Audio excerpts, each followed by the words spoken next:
I was just swinging my rod back to cast when 3 patrol cars rolled up the gravel access road, their light bars painting the glassy lake surface in frantic pulses of blue and red. Up on the community dock stood Denise Harcourt, the HOA president, phone clamped to her ear, voice carrying across the water as she screeched about a dangerous transient illegally trespassing on private association property. The officers climbed out and started down the path toward me with that deliberate cop stride. Then they stopped dead the instant they got a clear look at my face. Every radio on their belts went quiet at once. One of them, a tall guy with gray at his temples, actually whispered, "Holy hell, sir, it really is you.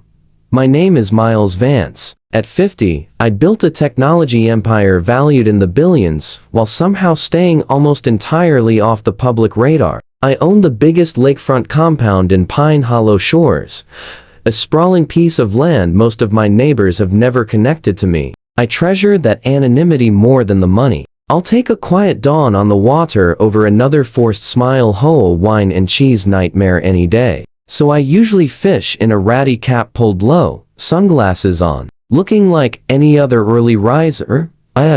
Denise Harcourt, on the other hand, treats her 3-year reign as HOA president like she's the queen of a petty fiefdom. 55, salon blonde, always in $600 athleisure. She never sweats in. She stalks the neighborhood hunting covenant violations the way a hawk hunts field mice. It all started 6 months earlier when she first spotted me casting from what she mistakenly believed was common HOA shoreline. Clipboard in hand, heels punching holes in the damp grass, she marched right up and announced that fishing was restricted to dues-paying members only and demanded my resident ID card. I told her politely that I did live here. She squinted, said she'd never once seen me at a meeting or social, and that was the green light for war.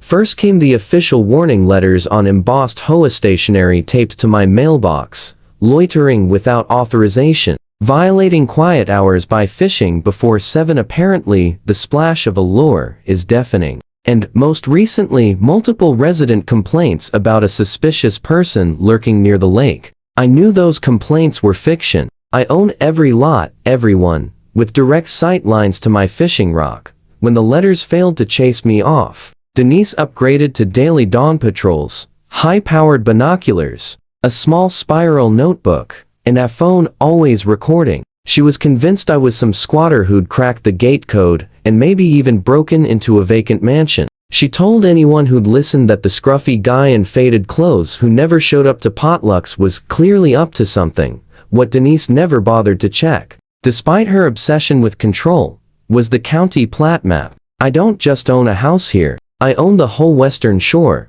including the chunk where the HOA, without ever asking, poured the concrete for their precious community dock. More than that, I own the lake itself, every drop of water, every bass cruising the weed lines, every pebble on the bottom. My grandfather bought the entire basin and surrounding acreage 60 years ago, long before Pine Hollow Shores was even a gleam in a developer's eye.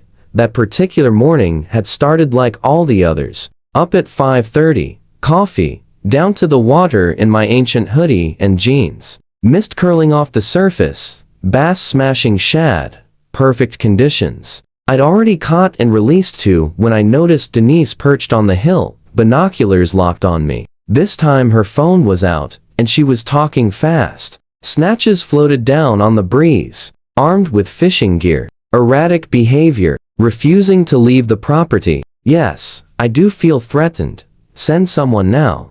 She dialed 911 because a man was fishing. By the time the cavalry arrived, she'd worked herself into full righteous fury, pacing the dock my dock and practicing what she called her citizen testimony. She'd told the dispatcher I was potentially armed and behaving aggressively, even though I'd been parked on the same boulder for an hour, quiet as a heron. 3 marked units relentlessly, but with a full light show, which told me they were treating it as legitimate, but not lights and sirens urgent. Officers fanned out, hands resting near holsters, while Denise pointed and yelled about trespassing and vagrancy, and repeated warnings. The lead cop, a seasoned sergeant named Patterson, started toward me with his partners flanking. 10 yards out, he slowed, eyes widened, and he raised a flat hand to halt the others. He keyed his shoulder mic, muttered something I couldn't catch, then looked straight at me and said the sentence that shut Denise up mid-rant. "Mr. Vance. Sir, it is you. I didn't realize. We're terribly sorry for the trouble. The funny thing about living off the grid, even when you're worth billions, is that the handful of people who do know your face never, ever forget it." Sergeant Patterson didn't recognize me from some society page or neighborhood picnic. He knew me from the giant brass plaque in the lobby of the new police headquarters. I'd quietly paid for 2 years earlier, $10 million for the building itself, plus every rescue boat, dive gear set, and sonar unit the department now owned. Every cop in the county had memorized the name on that plaque, even if most had never seen the man behind it. Denise's expression slid from victorious to bewildered as all 6 officers pivoted away from me and fixed their attention on her. Patterson's face had gone from cautious professional to thinly veiled disgust. "Ma'am," he said, voice low and even, "do you have any idea who you just called 911 on?" She started babbling about a vagrant, months of suspicious activity, her voice cracking on every other word. Patterson glanced at me. I gave him a small nod.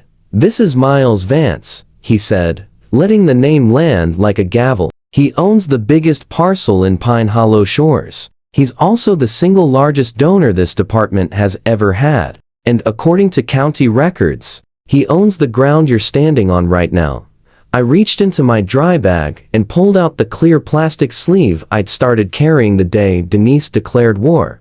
Original 1965 deed, survey plats, and the lake title signed by my grandfather. I handed the stack to Patterson. The younger cops leaned in, lips twitching as they scanned the documents. It was all there in black and white. I didn't just own my house. I owned the entire western shoreline, including the concrete slab the HOA had poured for their community dock, without ever asking permission. The lake itself had never left family hands. Patterson handed the papers back and turned to Denise. The color had drained from her face, leaving 2 bright spots of humiliation on her cheeks. "Ma'am, you just made a false 911 report. You've also been harassing Mr. Vance on his own private property. The dock you're standing on is, technically, an illegal structure on his land. Right now, what makes you the trespasser?" Denise's mouth opened and closed like a large myth I'd released an hour earlier. She tried to summon something about bylaws and covenants, but Patterson shut her down that noise fast. "Furthermore," he continued, "Mr. Vance could have you arrested right here for false report, harassment, and trespassing. Those are charges that carry real jail time and real fines." I watched her little empire collapse in real time. The clipboard, the designer leggings, the self-appointed crown, all meaningless now. Patterson asked if I wanted to press charges. I thought about the letters taped to my mailbox, the binoculars, every dawn, the knocks from code enforcement she'd personally summon. Then I offered a different solution, one that would hurt longer than a night in county lockup. I'd drop everything if Denise agreed to 3 things.